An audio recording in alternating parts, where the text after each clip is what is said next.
Assalamualaikum warahmatullahi wabarakatuh. Kembali lagi bareng Bang Joy di channel Situs Misteri. Untuk kisah kali ini, Bang Joy akan meneruskan cerita dari KBM, tulisannya Yumi Harizuki, yang berjudul Kesumat Sang Dukun Santet. Dan sebelum kita lanjut ke ceritanya, tekan dulu tombol like video ini dan jangan lupa subscribe. Dan seperti apa untuk kisah selanjutnya? Langsung saja kita masuk ke ceritanya.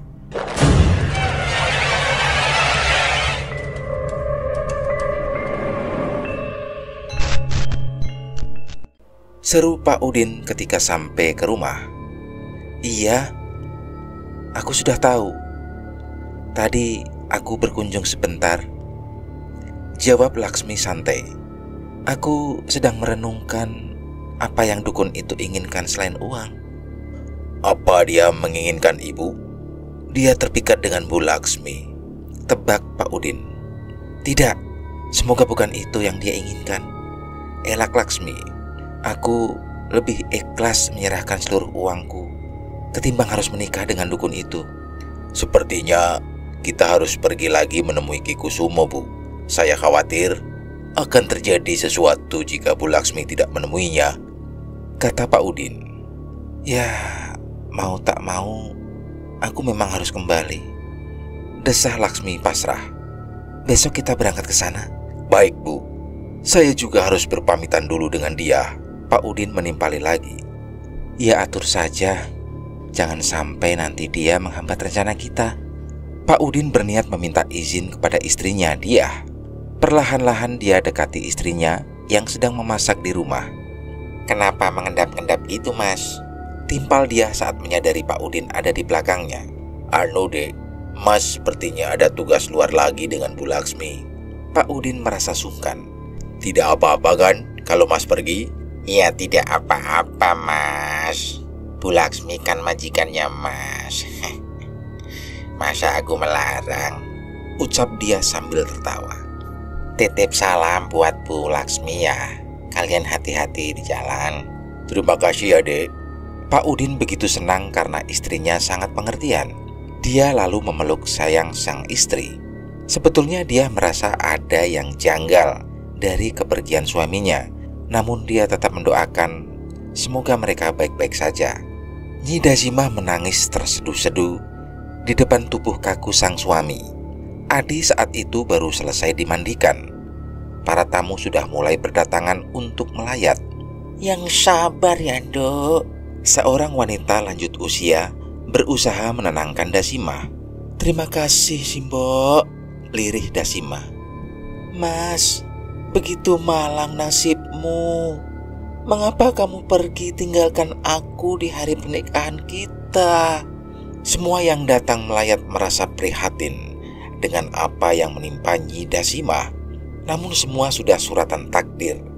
Tidak ada yang bisa membuat Adi hidup kembali. Astagfirullah! Seorang pelayat yang baru hadir berteriak histeris. Kelabang! Ada banyak kelabang! Kelabang yang jumlahnya sangat banyak keluar dari mulut Adi.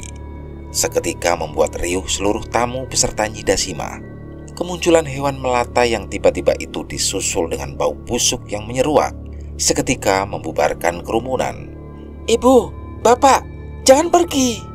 Nyi Dazimah berusaha menahan para tamu yang berlarian meninggalkan rumahnya. Maaf, kami tidak sanggup mengurus jenazah ini. Terlalu banyak keganjilan yang terjadi di sini. Keesokan harinya, Laksmi dan Pak Udin berangkat lagi ke Gunung Wilis. Kali ini mereka berangkat lebih awal, sehingga bisa sampai di tempat Ki Kusumo pada sore hari. Permisi Ki, ini saya, Laksmi datang lagi, seru Laksmi dari luar rumah kayu itu. Hening, tak ada jawaban apapun. Laksmi mencoba sekali lagi. Ki Kusumo, saya Laksmi yang bulan kemarin meminta tolong. Saya sudah datang karena santetnya berhasil, Ki. Pintu kayu berderit pelan. Terlihat ada wajah melongok dari sela pintu. Laksmi mundur beberapa langkah karena terkejut. Kalian sudah ditunggu oleh Ki Kusumo. Mari masuk. Asisten Ki Kusumo mempersilahkan. Dengan ragu, Laksmi dan Pak Udin melangkah masuk. Pondok itu masih sama seperti terakhir kali Laksmi melihat. temaram karena hanya diberi cahaya obor dan lilin. Benar saja, Ki Kusumo masih dalam posisi pertapaannya. Laksmi dan Pak Udin duduk di seberangnya. "Ki, santetnya sudah berhasil. Saya datang lagi sesuai keinginan Aki," ujar Laksmi menggebu-gebu. "Saya membawa sejumlah uang. Mohon diterima ya, Ki." Ki Kusumo membuka sebelah matanya. Dia melihat kantung kresek hitam berisi banyak uang yang Laksmi bawa. "Bukan bayaran yang aku inginkan," jawab Ki Kusumo pendek.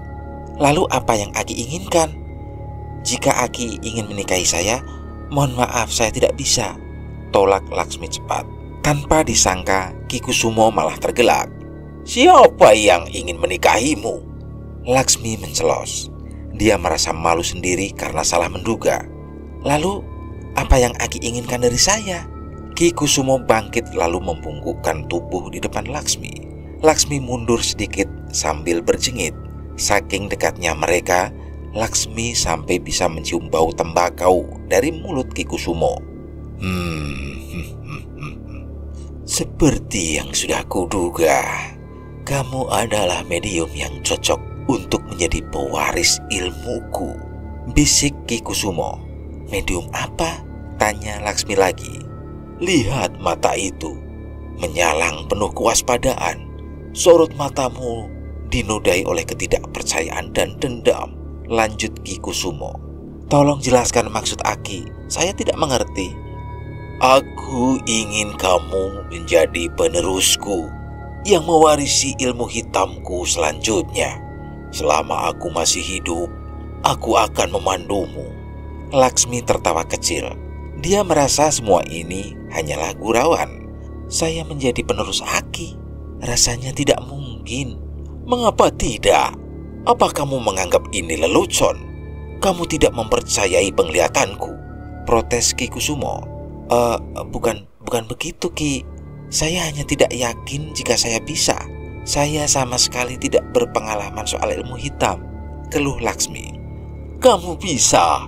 Aku bisa melihat semua itu. Kamu akan menjadi seorang dukun yang hebat."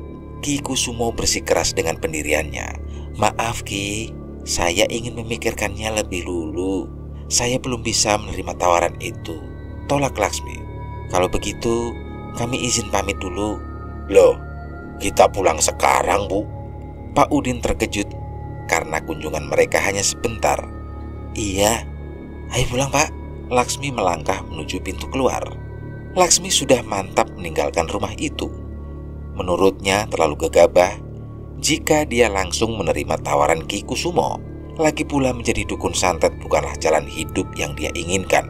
Balas dendam atas perbuatan mantan suaminya sudah cukup baginya. "Hei Nona, jika kamu sudah memiliki jawaban, pintu ini selalu terbuka untukmu kapanpun," tambah Ki Kusumo. Laksmi tidak membalas ucapan Ki Kusumo. Dia hanya berbalik badan sebentar dan memberi anggukan pelan sebelum akhirnya pergi keluar. Ki Kusumo tersenyum penuh arti. Dia puas sudah bertemu dengan Laksmi saat itu. "Aku jamin dia pasti akan kembali ke sini." Laksmi dan Pak Udin sudah berada di perjalanan pulang. Selama perjalanan, Laksmi hanya termenung menatap jendela. Hatinya gamang. Dia merasa berhutang dengan Ki Kusumo, tapi dia masih ragu untuk menerima tawarannya. "Bu, saran saya lebih baik coba Ibu pikirkan pelan-pelan. Apakah Ibu sanggup menerimanya atau tidak? Risikonya memang terlalu besar," saran Pak Udin. "Iya, Pak Udin. Sejujurnya aku bingung sekali. Keinginannya di luar bayanganku," sahut Laksmi lemah. "Aku pikir balas dendam saja sudah cukup. Tapi mengapa jadi seperti ini ya?" "Saya jadi menyesal sudah membawa Ibu menemui Ki Kusumo. Ternyata akibatnya bisa merenggut nyawa orang lain." "Jangan merasa menyesal. Aku yang menginginkan ini semua. Memang tujuanku sejak awal adalah membalaskan dendam," lontar Laksmi. Pak Udin tidak bicara. Terlihat dari ekspresinya jika dia merasa kepikiran mengenai semua yang telah terjadi. Sementara Laksmi justru hanyut dalam pikirannya sendiri. Apa yang terjadi setelah ini? Apakah akan menjadi lebih buruk? Batin Laksmi kemudian. Laksmi dan Pak Udin sampai di rumah setelah menempuh perjalanan panjang. Selama itu, rupanya Diah tinggal di rumah Laksmi.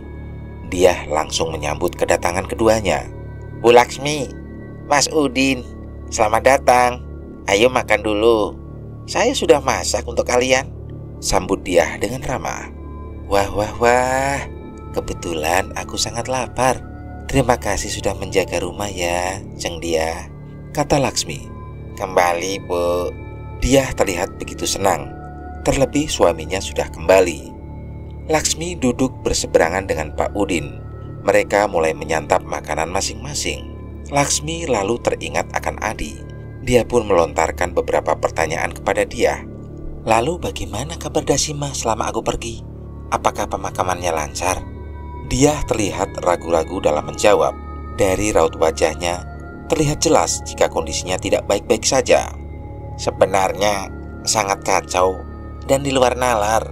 Masa jenazah Pak Adi baru juga sebentar sudah mengeluarkan bau busuk. Belum lagi keluar banyak kelabang dari mulutnya. Jadi merinding. Laksmi terdiam sejenak sebelum akhirnya bertanya lagi. Lalu, apa lagi yang terjadi? Warga yang masih tersisa akhirnya memakamkan Pak Adi. Hanya saja, Nyi Dasima selalu terbawa emosi. Lanjut dia. Terbawa emosi bagaimana? Laksmi tidak mengerti. Dia mulai berpikir jika meninggalnya Pak Adi adalah akibat ilmu hitam. Karena meninggalnya tidak wajar. Nyi Dasima berpikir kalau ibu yang melakukannya. Laksmi tidak tahu harus merespon apa. Memang benar, semua akibat ilmu hitam. Tapi dia pikir hal itu sudah seimbang dengan apa yang Adi lakukan kepadanya.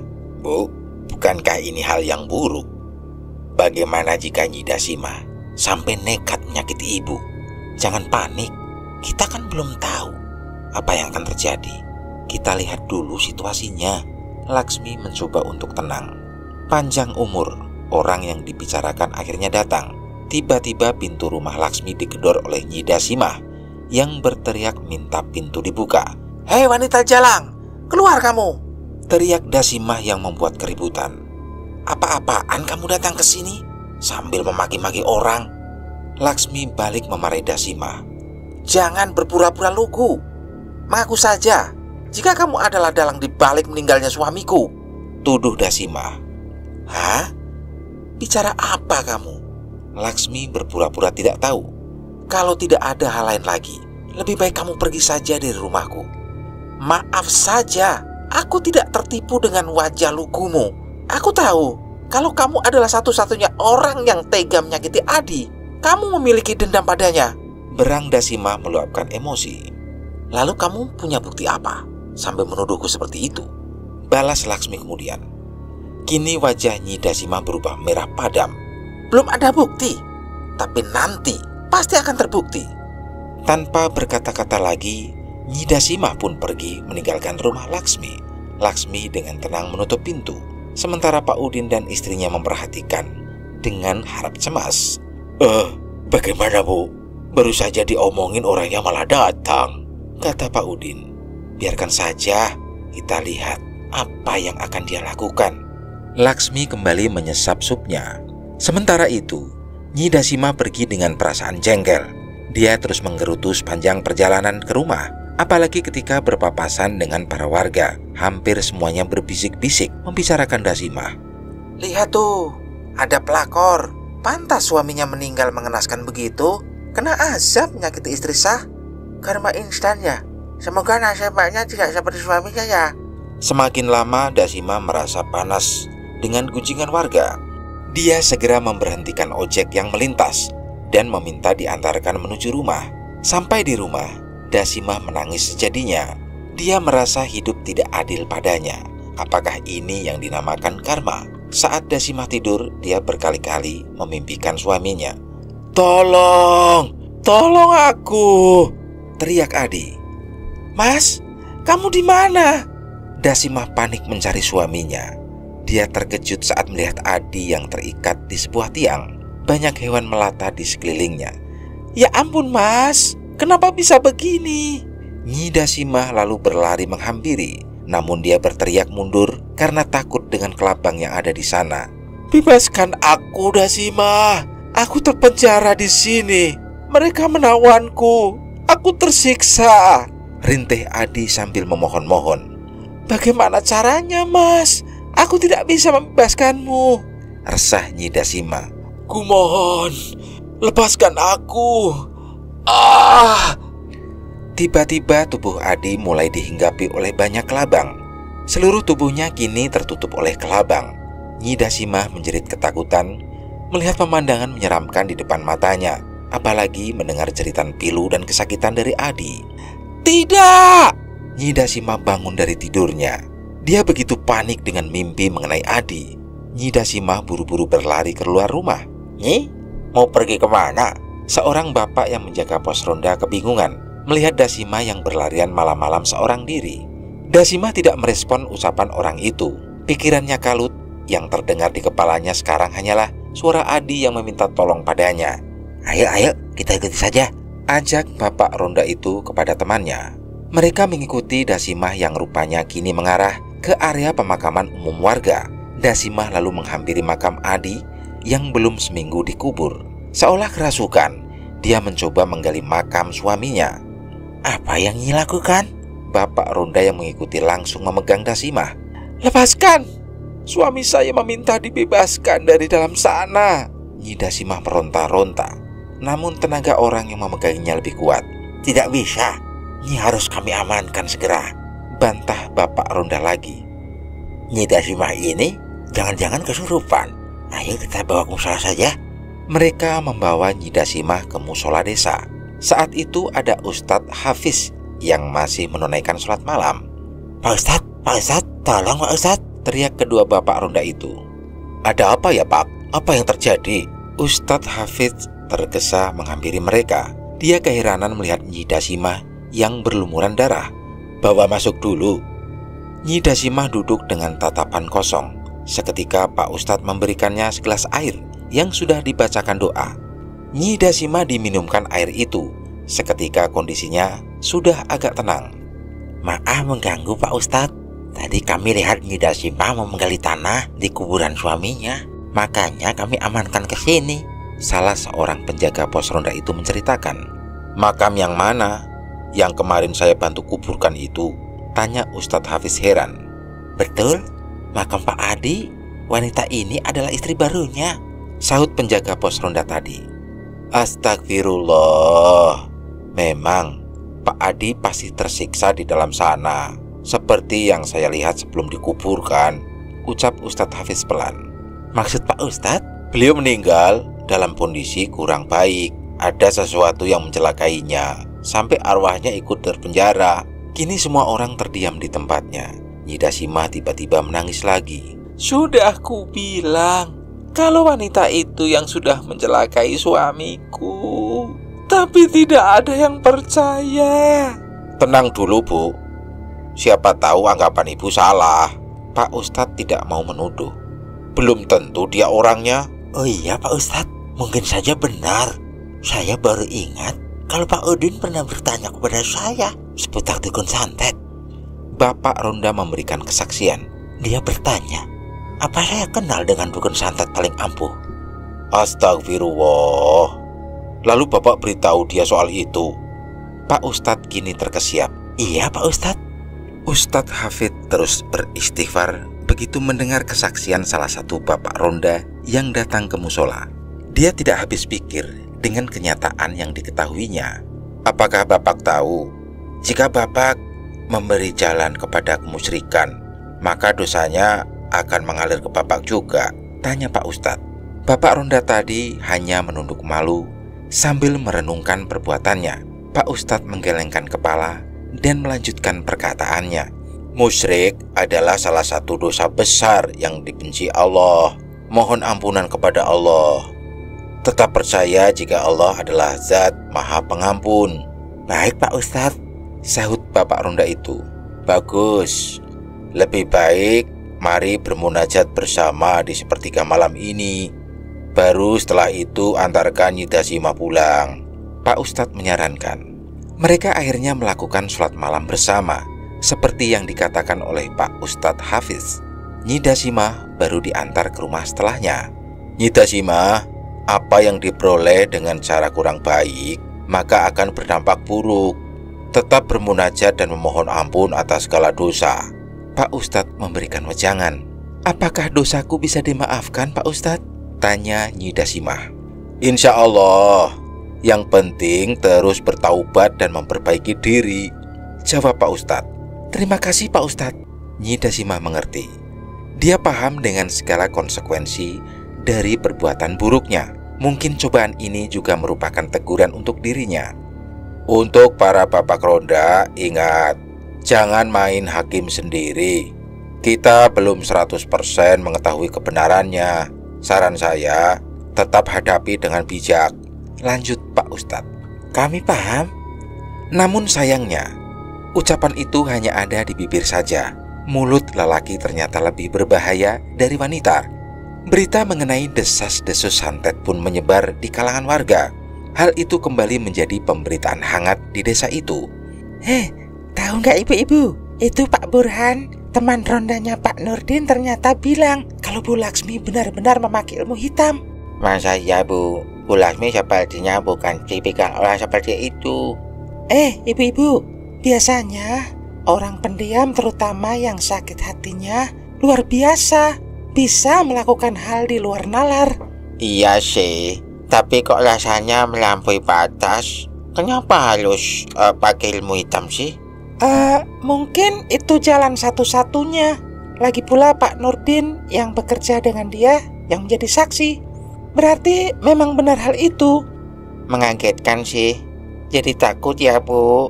Dia yang melintas di dekat sana menjadi risih karena suaminya turut menjadi gunjingan tetangganya. Begitu pulang ke rumah, dia langsung bertanya perihal kebenaran berita itu. Mas, jelaskan apakah berita yang aku dengar itu benar. Pak Udin langsung tersedak mendengar nada suara istrinya yang mendadak meninggi. Berita apa?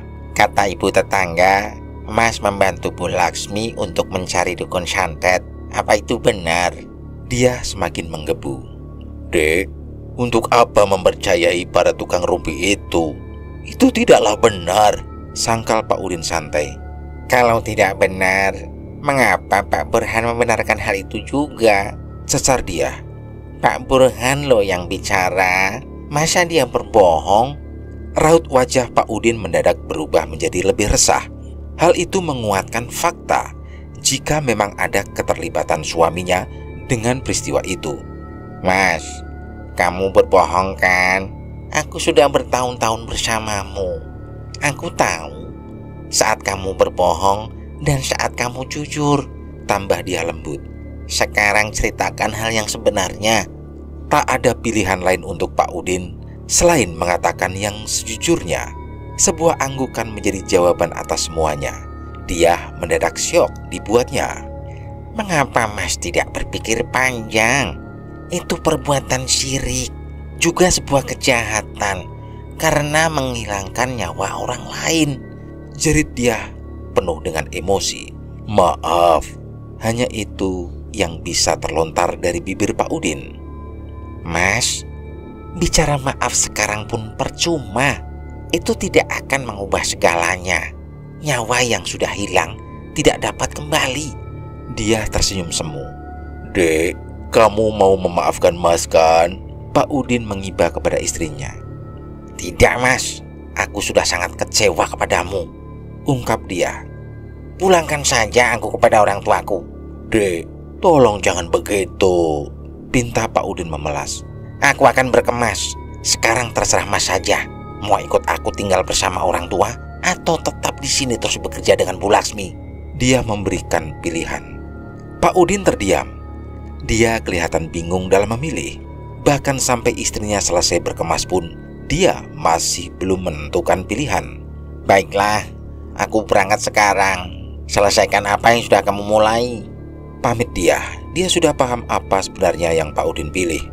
Dek, biar aku antar. Pak Udin bersiap mau mengambil tas dia, namun segera ditolaknya. Tidak perlu, aku bisa sendiri. Dia melangkah keluar rumah dengan hati yang hancur. Pak Udin hanya bisa menatap kepergian istrinya dengan perasaan hampa. Dia tidak mengejar istrinya karena dia berpikir ini adalah jalan terbaik untuk semua. Aku harus menyelesaikan dan menanggung dosa ini sendirian. Semoga kamu selalu bahagia ya, Dek. Anakku, semoga kamu tumbuh dengan sehat.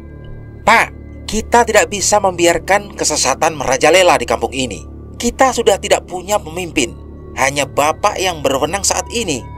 Laki-laki Tambun yang menjabat sebagai kepala dusun di desa itu terlihat kebingungan menanggapi keluhan warganya. Semua warga mengungkapkan sikap protes mengenai keberadaan Laksmi di kampung mereka. Iya, Pak, kalau dibiarkan khawatir akan menimbulkan banyak korban. Kampung kita bisa terkutuk jika melindungi pelaku ilmu hitam. Iya, saya mengerti. Tapi dengan mengusirnya secara tidak hormat, itu bukankah tidak berperi kemanusiaan? Pak Kadus menimpali. Para warga melayangkan protes secara bersamaan, membuat suara riuh yang memusingkan. Cukup! Kalau begitu, mari kita datangi rumah Bu Laksmi. Ingat, jangan main hakim sendiri. Pak Kadus akhirnya setuju untuk mengambil tindakan. Keputusan itu ditanggapi dengan sorak-sorai para warga. Mereka berbondong menuju ke rumah Laksmi. Bu Laksmi, ayo keluar! Teriak salah seorang warga yang memancing keributan warga yang lain. Laksmi saat itu ada di dalam rumah. Dia tidak memperkirakan jika warga akan datang membuat keributan. Dia sengaja bersembunyi karena khawatir dengan keributan yang ditimbulkan. Maaf untuk semua yang terjadi. Jika bukan karena Pak Burhan yang menyebarkan informasi, Ibu tidak akan... Pak Udin merasa menyesal. Tidak apa-apa, tetap tenang. Laksmi berbisik berusaha menenangkan. Sementara dia terus menguping apa yang terjadi di luar. Pak, sepertinya dia tidak ada di rumah, ucap salah seorang warga kepada Pak Kadus. Kalau begitu, bubar semua.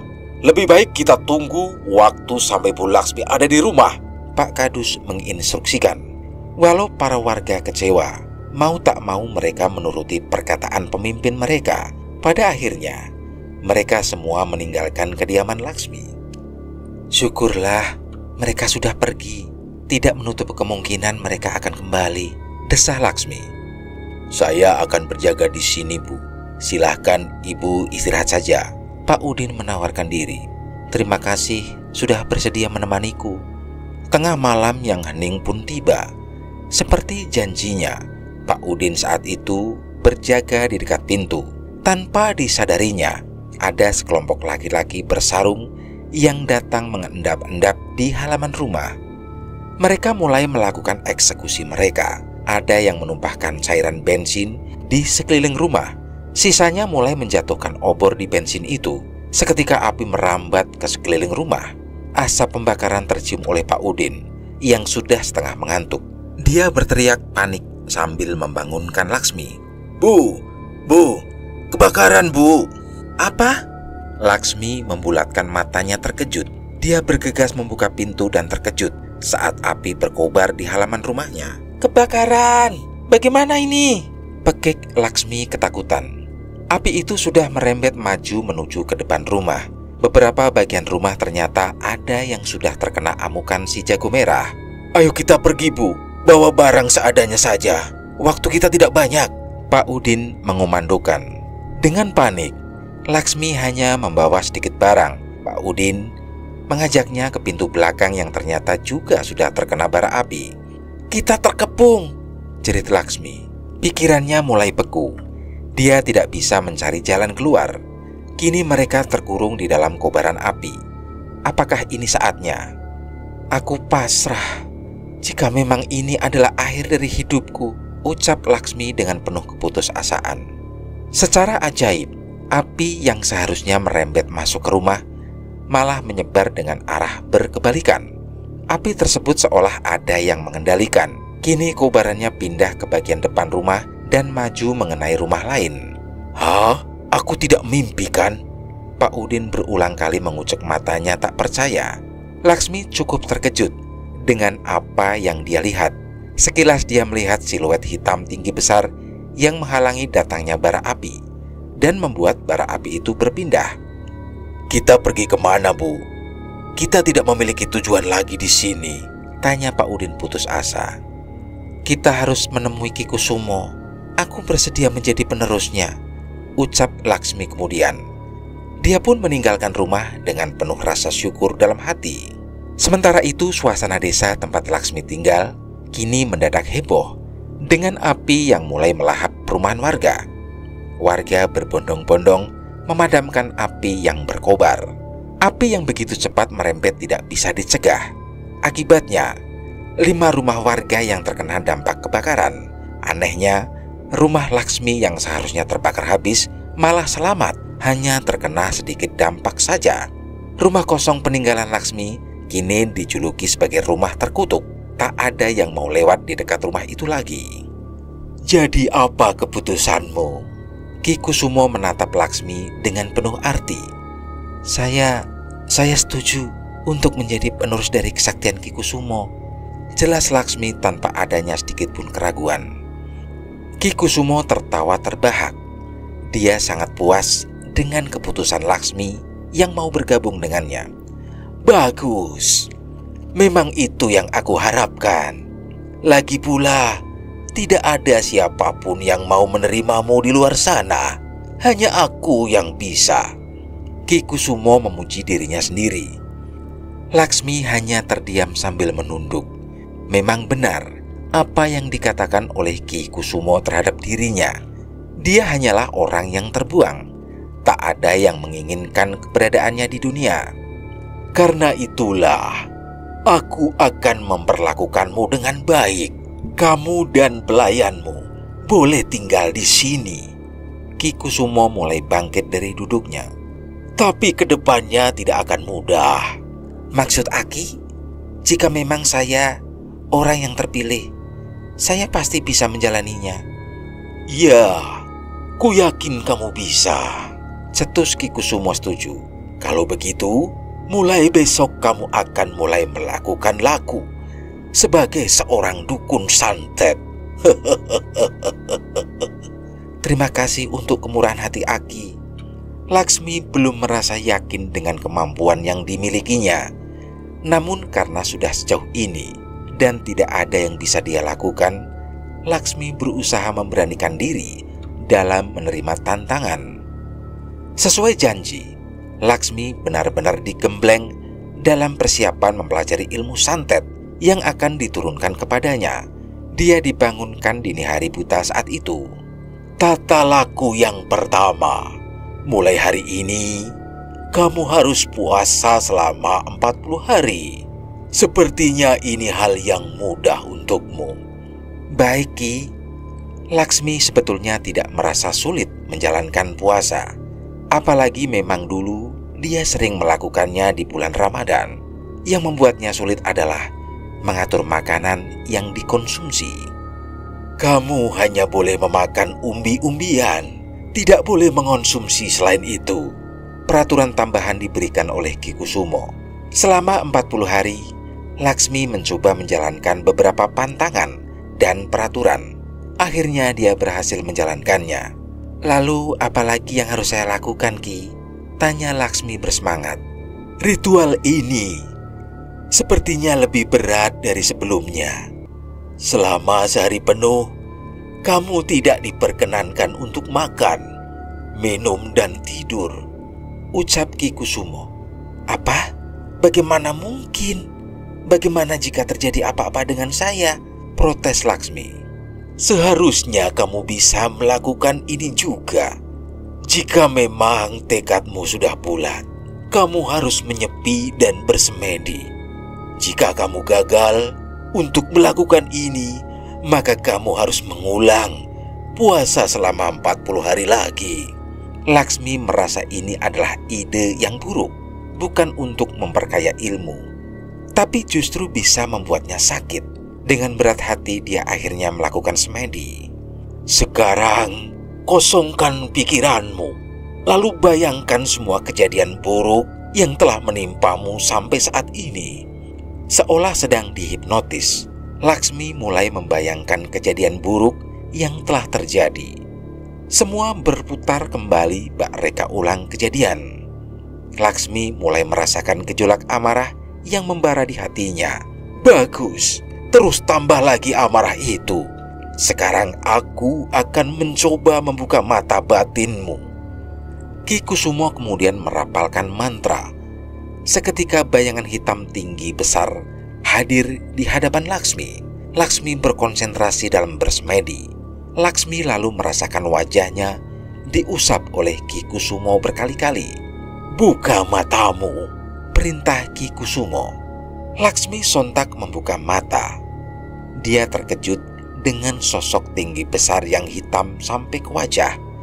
Gigi bertaring, tubuh berbulu, dan matanya bulat memerah melotot. Ah! Laksmi berteriak sekencang-kencangnya. Dia hampir bangkit dan mengacaukan sikap bertapanya. Namun segera dihalangi oleh Ki Kusumo. Jangan berani meninggalkan sikap bersilamu. Tatap makhluk di depanmu, agar kamu bisa mengenal dia lebih jauh. Awalnya Laksmi ragu memandang sosok itu. Namun dia mencoba memaksakan dirinya hingga mereka saling bertatapan. Tiba-tiba terdengar suara tertawa menggema dari sang makhluk. Angin besar berhembus di depan rumah, hampir menggoyahkan Laksmi.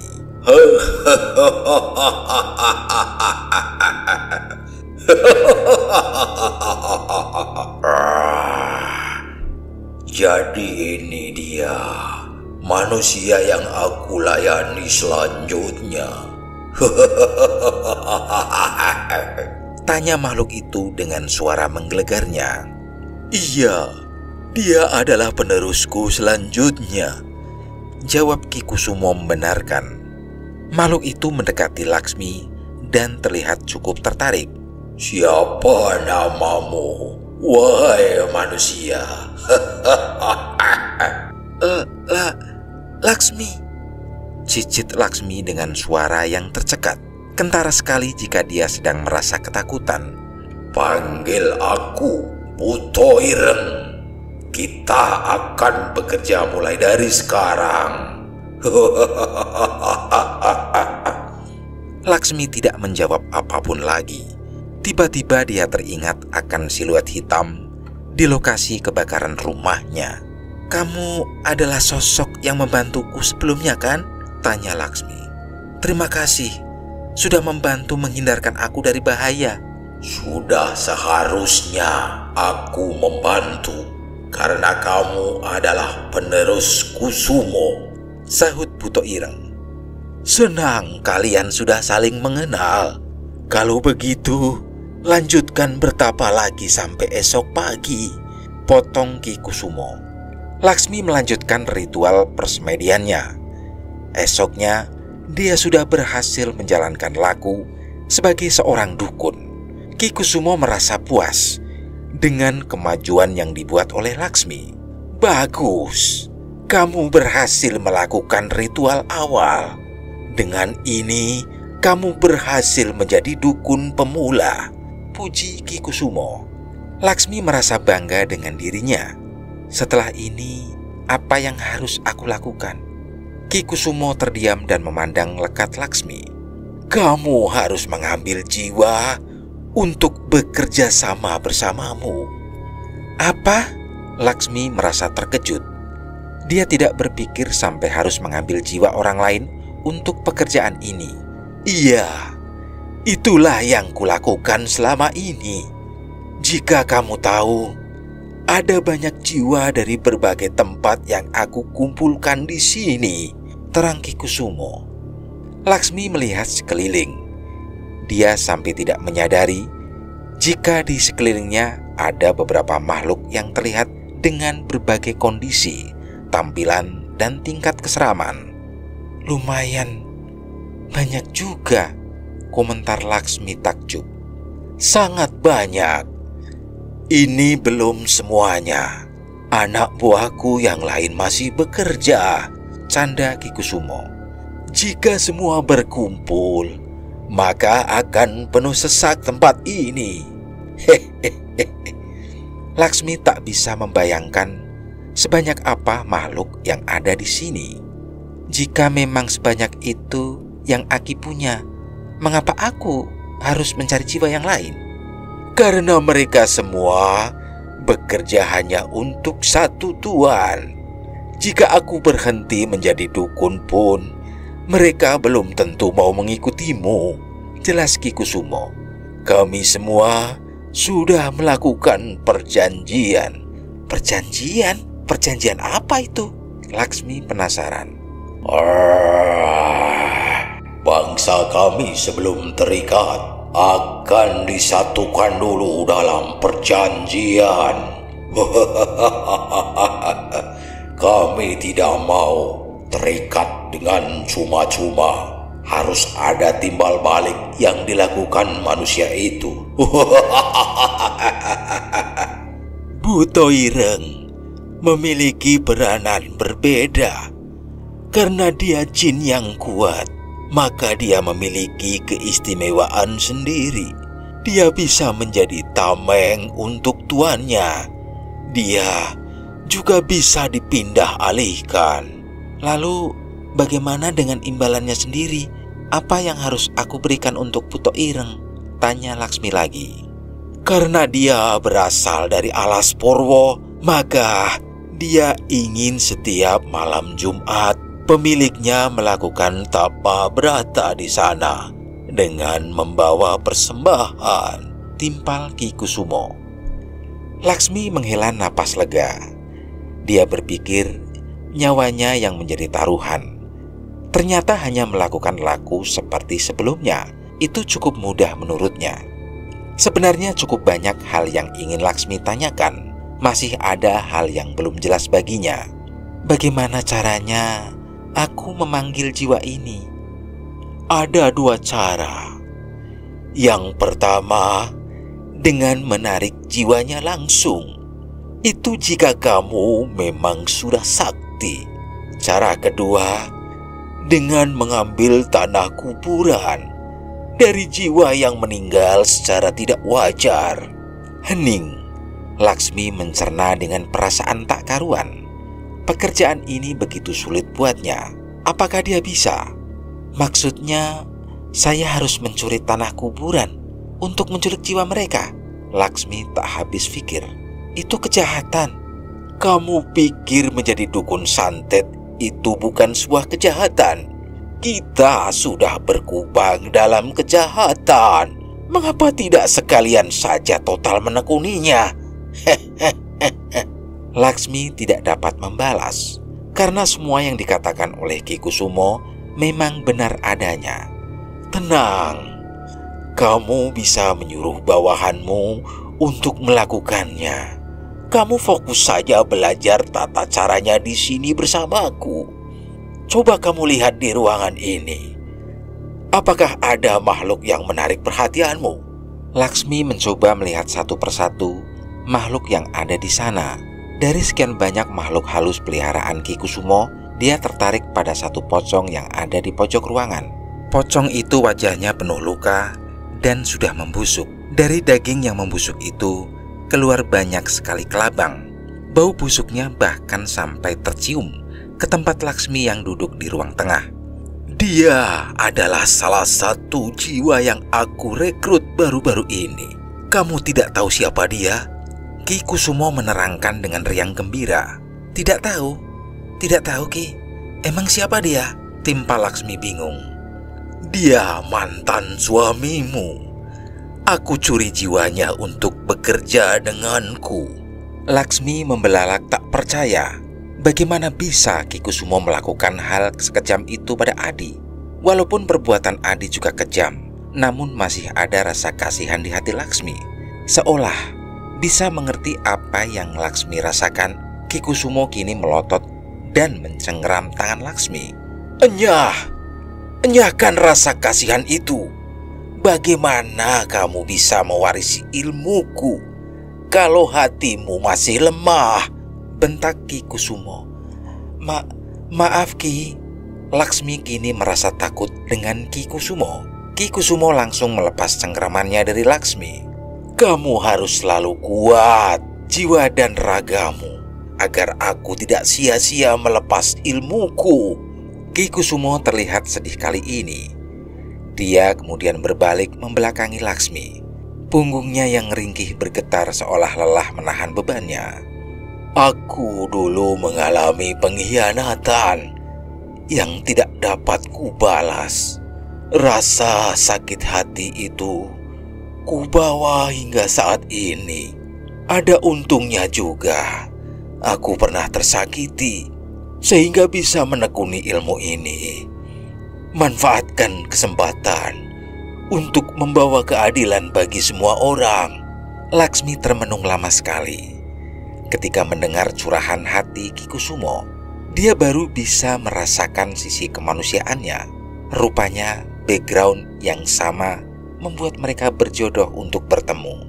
Tentu Ki, aku juga akan membantu orang yang bernasib sama denganku agar mereka mendapat keadilan.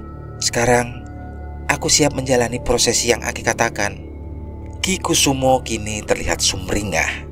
Dengan bersemangat, dia mengajak Laksmi bangun dari duduknya dan beralih ke halaman belakang, tempat makam berada. Terlihat gundukan makam baru di lahan itu.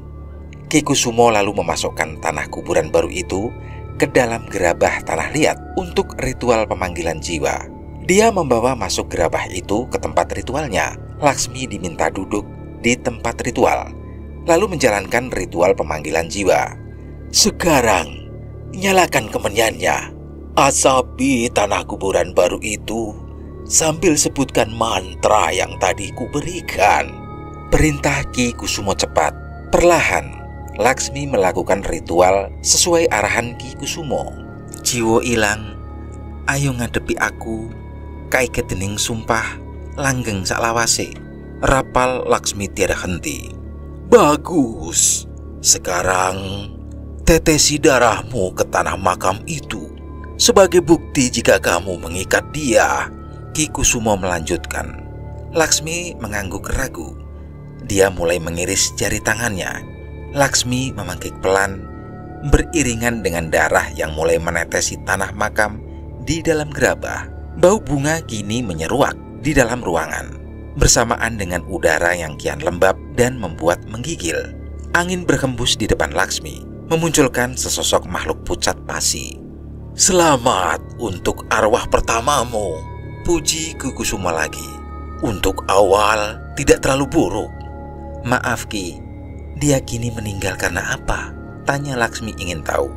Dia hilang di gunung ini, disesatkan oleh makhluk astral penunggu gunung.